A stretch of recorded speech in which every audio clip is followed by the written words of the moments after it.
Imagine waking up one morning in 1988 and discovering that the entire internet is slowing to a crawl. No social media, no cloud services, no cybersecurity teams standing by, just universities, research labs, government systems, all frozen. And at the center of it all, not a criminal mastermind hiding in the shadows, but a graduate student experimenting with code. This is the story of Robert Tappan Morris, the man behind the first famous internet worm, and the accident that changed cyber law forever.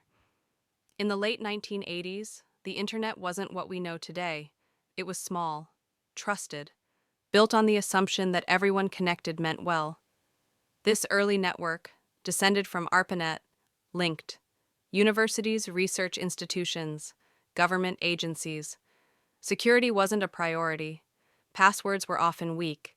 Systems assumed cooperation, not conflict. This environment shaped the thinking of young programmers like Morris. Robert Tappan Morris was not a hacker in the modern sense. He was highly intelligent, academically curious, surrounded by early internet pioneers. He wanted to measure the size of the internet, to see how many machines were actually connected. His idea? Write a self-replicating program that could spread quietly, count systems, and move on. That idea would soon become infamous. Before continuing, let's explain some key terms. Computer worm. A worm is a self-replicating program that spreads across a network without human action. Unlike a virus, it doesn't need a file to attach to.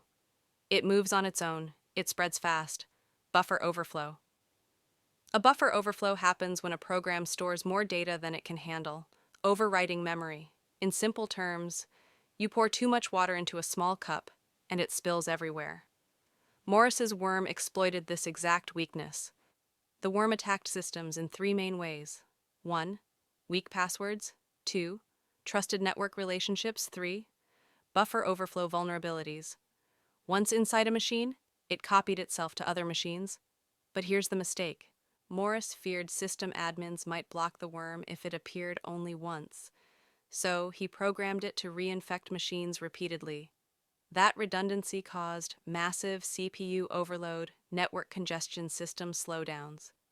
The internet didn't crash, but it nearly stopped breathing. System administrators across the US were confused. They unplugged cables, shut down machines, tried to understand what was happening. This was something new. No precedent, no response playbook, no cybersecurity industry. The term computer emergency entered real discussion for the first time. Eventually, investigators traced the worm back to Morris. He didn't run, he cooperated. In 1990, Morris became the first person convicted under the Computer Fraud and Abuse Act, CFAA. His sentence? Probation community service, a fine, no prison. But history was made. Cyber law now had a real-world test case. The Morris worm forced the world to confront uncomfortable truths. The internet was fragile. Trust alone wasn't enough. Code could cause global harm, even unintentionally. This event led to the creation of Computer Emergency Response Teams, CERTS, serious discussion of ethical coding, the foundation of modern cybersecurity thinking.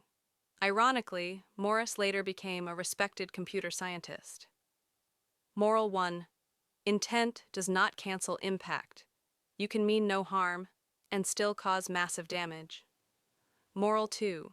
Power without safeguards is dangerous. Every line of code carries responsibility. Moral 3. Laws follow innovation. Technology moves fast. Law reacts slowly, but consequences are real.